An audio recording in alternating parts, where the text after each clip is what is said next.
여러분 안녕하십니까? 오늘부터 예정론을 살펴보도록 하겠습니다.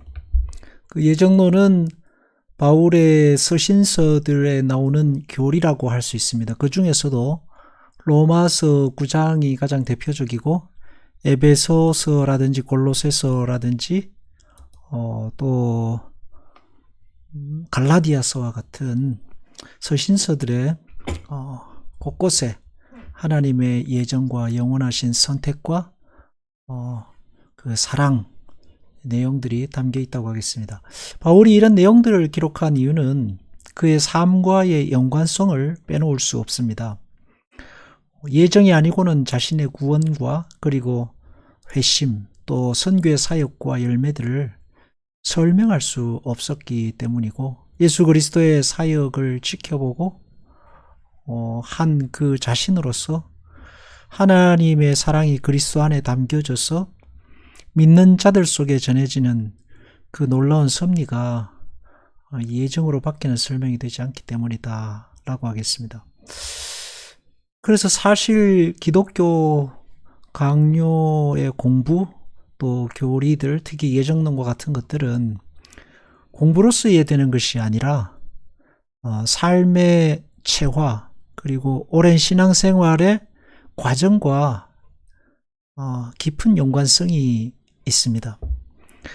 시간이 지나면서 신앙이 어떻게 나에게로 와서 어떻게 유지되고 자라고 또 열매를 맺는지를 삶을 통해서 알아가는 만큼 이해되는, 받아들여지는 교리라고 할 수 있습니다. 이제 그 과정들 통해서 실패와 좌절, 그리고 또 하나님이 우리의 손을 붙드셔서 다시 일으키시고 의심 속에서 다시 확신을 얻고 하는 그런 시간의 그 과정들을 통해서 점점 교리가 깊어지고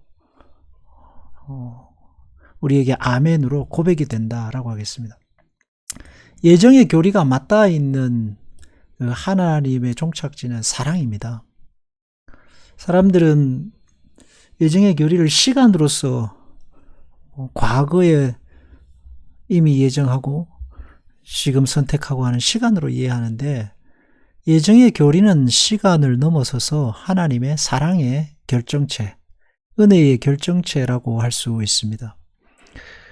하나님이 그리스도 안에서 자기 백성을 구원하시는, 그리고 그리스도 안에서 인간의 모든 죄를 용서하시고 하나님의 자녀로 받으실 수밖에 없는, 그 안에서 또 하나님의 나라를 완성해 가시는 그 모든 역사의 과정은 예정이 아니고선 설명이 되지 않고, 그리고 그 역사의 과정을 통해서 담아내시고자 했던 것이 하나님의 사랑인 것입니다. 하나님의 사랑을 알아가게 되면은 우리의 구원의 도리라든지 또 우리의 구원의 고백이 하나님의 예정과 은혜로 밖에 갈 수 없습니다. 이것은 감리교나 아니면은 순복음이나 모든 그 교단들의 공통적인 특징이라고 할 수 있습니다. 본문을 보겠습니다. 생명의 언약이 모든 사람에게 동등하게 전해지지 않는 것, 이 명백한 사실인데, 전해진 사람들 사이에서도 끊임없이 같은 정도로 환영받는 것은 아니다. 이러한 다양성에서 하나님의 판단이 경탄하리만큼 깊다는 사실이 나타난다. 이 다양성이 하나님의 영원한 선택의 결정에 이바지한다는 것은 의심한 여지가 없기 때문이다 해서, 하나님의 생명의 복음을 받아들이는 인간의 모습은 굉장히 다양하고 복잡합니다. 사실 딱히 뭐라고 설명할 수 없는 아주 다양한 모습을 가지기 때문에 이것을 하나님 편에서의 선택과 작정이 아니고서는 인간의 구원의 다양성을 설명할 방법이 없게 되는 거죠. 바울이 오래도록 복음을 전하고 사역하면서 그가 경험하고 체험한 바라고 할 수 있습니다. 똑같은 복음을 전하는데 어떤 사람은 받아들이지 않고 어떤 사람은 받아들이고, 똑같이 복음을 전해도 어떤 사람은 거기서 헌신하고 순교하고 충성되고, 그러나 또 어떤 사람은 늘 외줄타기를 하는 그런 모습들을 보며 이것이 하나님의 섭리가 아니면 설명할 길이 없게 되는 그런 게 되는 거죠. 그리고 하나님의 구원이 하나님의 그 예정, 다른 말로 하면 하나님의 사랑이고, 또 이 사랑은 하나님의 절대 주권과 밀접한 관계를 가지고 있는데, 그렇게 나올 수밖에 없는 이유는 그래야만 가장 공평하기 때문입니다. 인간 편에서 조건을 찾으면 그것만큼 불공평한 건 없을 겁니다. 그 인류가 당하고 있는 가장 처참한 가슴 아픈 것이 있다면 인간의 한계입니다. 능력과 재능, 지식, 생긴 모양 어느 것 하나 내 능력으로 만들어진 것이 없죠. 대부분의 것들은 태어나 보니까 내게 주어졌다라고 봐야 됩니다. 그런 상황에서 구원조차 인간의 조건으로 간다? 그만큼 불공평한 일은 없습니다. 어떤 사람은 아프리카에, 어떤 사람은 미국에, 또 어떤 사람은 북한에, 뭐 이런 일들을 보게 되잖아요. 그래서 그런 어떤 벗어날 수 없는 인간의 조건들을 구원의 조건을 삼으면 그건 잔인한 거죠. 거기에 구원을 내맡긴다는 것은 그것만큼 불공평한 일은 없습니다. 이 절망의 땅에서 저주받은 인생들이 살아가는 것조차도 고통스러운데 끝모를 구원을 위해 달리기를 하라? 아니죠. 그렇게 끝없이 달리게 하라는 것이 사실은 미신이고 우상입니다. 근데 하나님의 구원은 그렇지 않습니다. 자기 백성을 하나님의 뜻 안에서 하나님의 선택 안에 택하시고 하나님의 주권으로 자녀 삼으십니다. 거기는 어떤 대가나 조건이 없습니다. 내가 알 수 없는 하나님의 계획으로 불현듯 어느 날 문득 또 서서히 나도 모르게 갑자기 하나님의 자녀로 와 있게 되는 거죠. 그렇게 하실 수밖에 없는 이유는 인간의 죄성이 자기 힘으로는 결코 하나님께 항복하고 엎드릴 존재가 아니기 때문입니다. 그 하나님의 절대 주권이 싫어서 에덴 동산에서 만용을 부리다 쫓겨난 존재가 인간입니다. 근데 자기 힘으로 다시 하나님을 찾는다? 인간의 의지로는 되지 않기 때문에 하나님이 하나님 안에서 택하시고 부르셔서 아무도 자랑치 못하게 하시고 거기에 자기 의를 내세우지 못하게 하시면, 다른 말로 하면 내가 택했다라는 자랑을 하지 않게 하시는 겁니다. 그리고 거기로부터 하나님에 대한 경외가 나온다라고 할 수 있습니다. 많은 사람이 이것을 이해할 수 없는 문제라고 생각한다. 당연합니다. 이해되지 않죠. 누구에게는 주어지고 누구에게는 주어지지 않는, 어떤 사람은 구원으로 예정되고 어떤 사람은 멸명으로 예정된다는 것 같이 불합리한 일이 없다고 느낀다라고 하는데, 앞에서도 설명했지만 이게 하나님의 공평이고 은혜입니다. 왜냐하면 인간의 조건 자체가 죄성 안에 갇혀 있고 불합리 자체이기 때문입니다. 그 인간의 조건을 통해서 인간의 눈으로 바라보는 구원과 예정은 언제나 그릇된 생각으로 빠져들 수밖에 없습니다. 그릇된 생각으로 빠져들 수밖에 없어요. 끝을 모를 미로가 되죠. 여기로부터 이 구원의 은혜를 설명하려고 하면은 결국은 어디로 가냐면 미로에 빠져들어서 거기서 헤어나오지 못하게 됩니다. 인간 편에서의 생각은 그렇고 하나님 편에서의 생각하면 인간의 어떤 편견이나 잘남이나 조건이 개입되지 않은 하나님의 주권적 예정적 선택이 가장 공평한 은혜가 되는 것입니다. 하나님 편에서의 뜻과 의지를 고려하지 않기 때문에 인간은 늘 불합리한 생각에서 벗어나지 못하게 되죠. 그래서 구원이라는 것 자체가 이런 인간의 고집이 꺾여지고 인간의 그 인간 편에서의 모든 것을 이해하려고 하는 생각들이 무너졌을 때에 구원이 우리에게 다가오게 되고 받아들여지게 된다라고 할 수 있습니다. 하나님의 영원한 선택을 알기까지는 우리의 구원이 하나님의 값없이 베푸시는 자비의 원천에서 흘러나온다는 것을 우리는 결코 충분히 분명하게 확신하지 못할 것이다. 이게 이제 바울이 한 이야기거든요. 바울이 인생을 통해서 경험한 것입니다. 하나님의 영원한 선택, 내가 그리스도의 제자가 되고 그리스도 안에서 하나님 자녀가 된 것을 하나님의 영원한 선택이라는 자리에 가기까지는 시간이 굉장히 오래 걸리는데, 거기까지 가기까지는 분명히 확신하지 못할 것이다 라는 말은 들어왔다 나갔다 하게 될 거고, 넘어졌다 일어났다를 반복하면서 이제 그 자리에 가게 된다 하는 것입니다. 영원한 선택은 하나님께서 모든 사람에게 구원의 소명을 무차별적으로 주시는 것이 아니라 어떤 사람에게는 주시고 어떤 사람에게는 거절하신다. 그게 하나님의 선택, 다른 말로 하면 인격적인 하나님이심, 그리고 하나님이 주인 되심을 드러내시는 것입니다. 내가 선택했으니까 하나님도 나를 선택하시오가 아니라 죄인인 인간에게 베풀어지는 하나님의 가장 큰 자비와 긍휼이 그래서 구원으로서 하나님의 은혜를 명백하게 드러내시는 거죠. 거기엔 딱히 이유가 없습니다. 가장 정확한 대답은 하나님의 자비와 긍휼이죠. 돌아온 탕자의 비유를 보면 재산을 탕진한 아들이 돌아오고 아버지는 조건 없이 받습니다. 구원입니다. 잔치가 배설되고 반지가 다시 주어지고 모든 고난이 회복됩니다. 아버지는 그것을 이미 예정하고 계획하고 계셨죠. 거기에서 가타부타 하시지 않습니다. 그래서 아버지의 사랑이고 자비입니다. 구원이 그렇습니다. 하나님의 자비이고 하나님의 사랑입니다. 바울은 그런 하나님의 사랑을 구원이라는 것을 통해 예정으로밖에 설명할 수 없었다.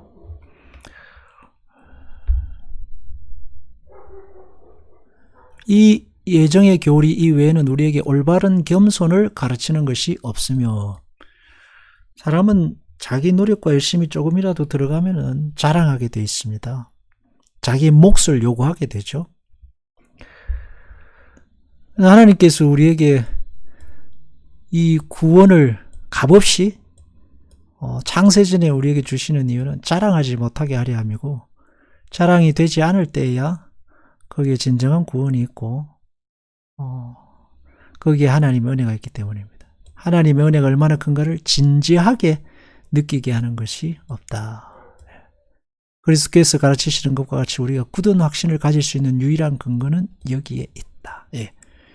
예정으로서의 구원에 가장 큰 믿음의 확신의 근거가 있다라고 하는 것입니다.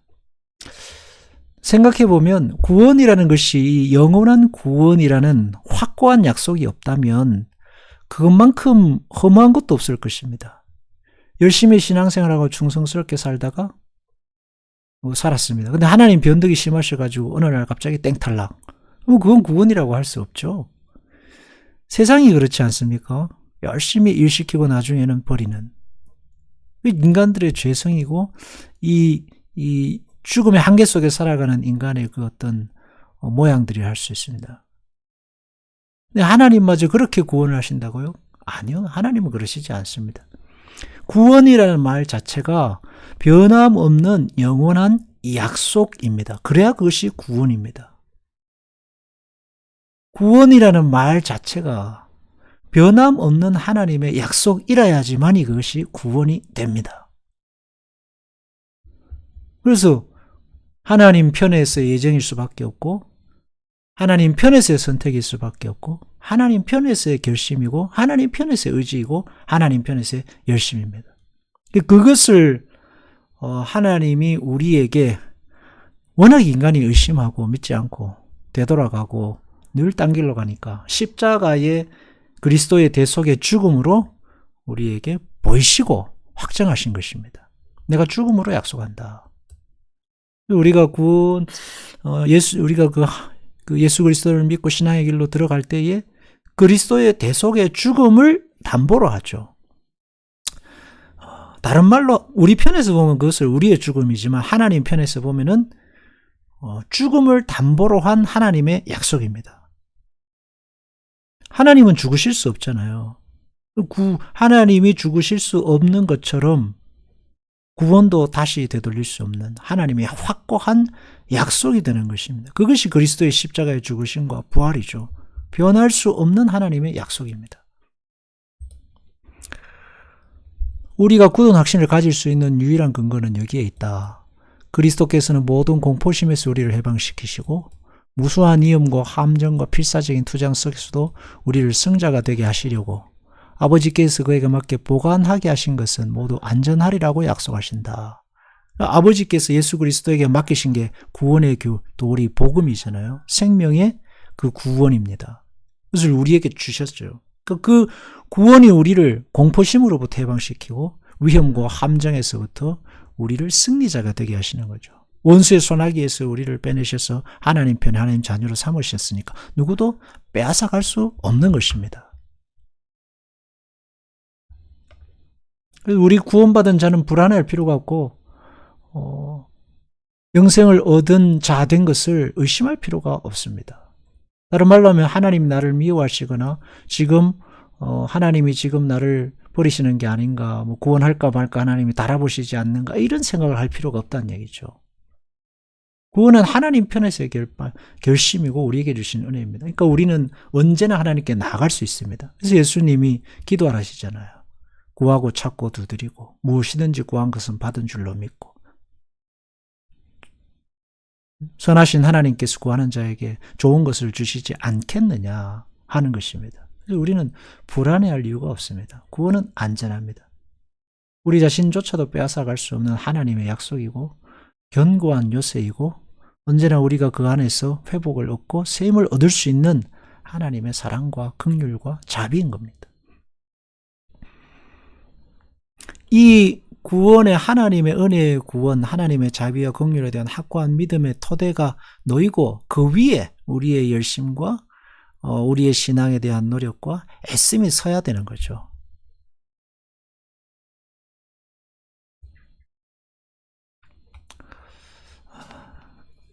예정에 대한 논의 자체는 다소 곤란하다 했는데 왜냐하면 사람으로서는 이해되지 않기 때문입니다. 그래서 호기심 때문에 심히 복잡하게 되고 위험하게 되죠. 인간의 호기심은 아무리 억제하려고 해도 금지된 샛길로 방황을 하고 높은 곳으로 나아가서 떨어지기 일부 직전에까지 간다.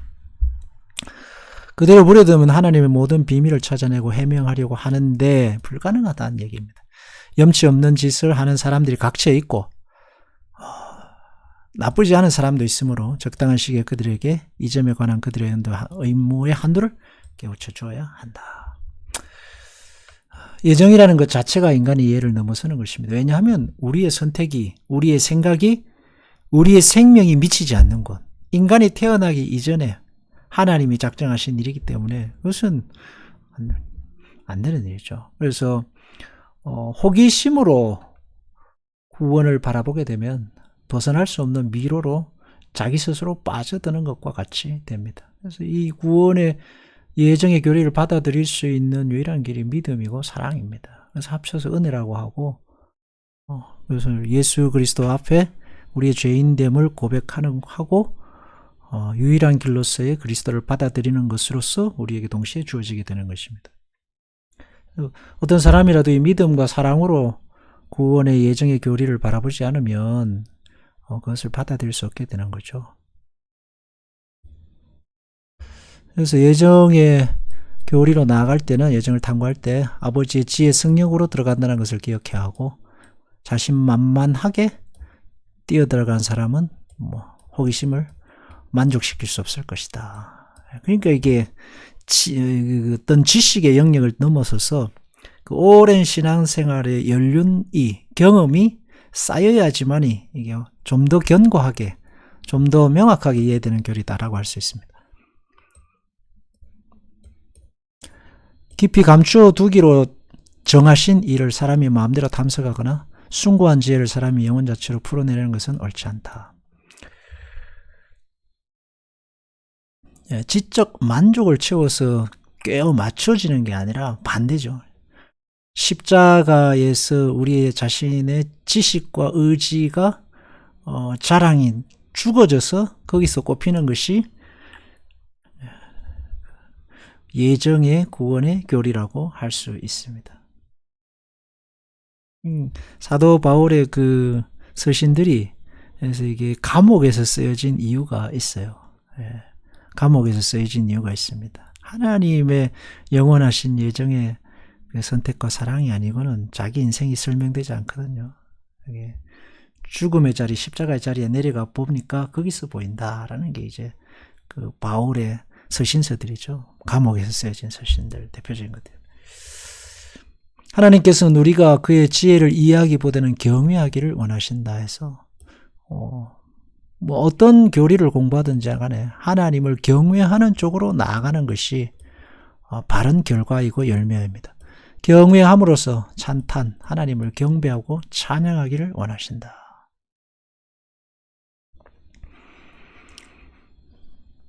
나타내고자 하는 그의 비밀의 뜻은 그의 말씀을 통해서 제시하셨고 우리에게 관계되며 유익하기라고 예견하신 범위 내에서 계시하셨다 해서 그 말씀의 범위 안에서 하나님을 경외하고 믿음의 확고한 터를 놓음으로 이러한 예정의 교리를 공부하면 신앙에 큰 유익이 된다는 것이죠. 그래서 이렇게 하나님 앞에 그 자기 인생의 삶의 경험과 교리들이 맞닿아서 드려지는 것이 이제 예배이고 그 예배가 견고해질수록 신학이 견고해지는 것이 되는 겁니다. 기도하겠습니다. 하나님 아버지, 우리를 우리의 조건이 아닌 하나님 편의 사랑과 선택으로 불러주셔서 감사합니다. 우리가 아직 죄인 되었을 때 태어나기도 전에 하나님의 영원하신 예정 안에서 우리를 부르셨고 영원한 하나님의 자녀로 삼기로 작정하셨으니 우리는 모든 두려움을 물리치고 담대하고 확신 있는 삶으로 살아야겠습니다. 주님, 우리에게 베푸신 무한한 은혜에 감사드리며 예수님 이름으로 기도합니다. 아멘.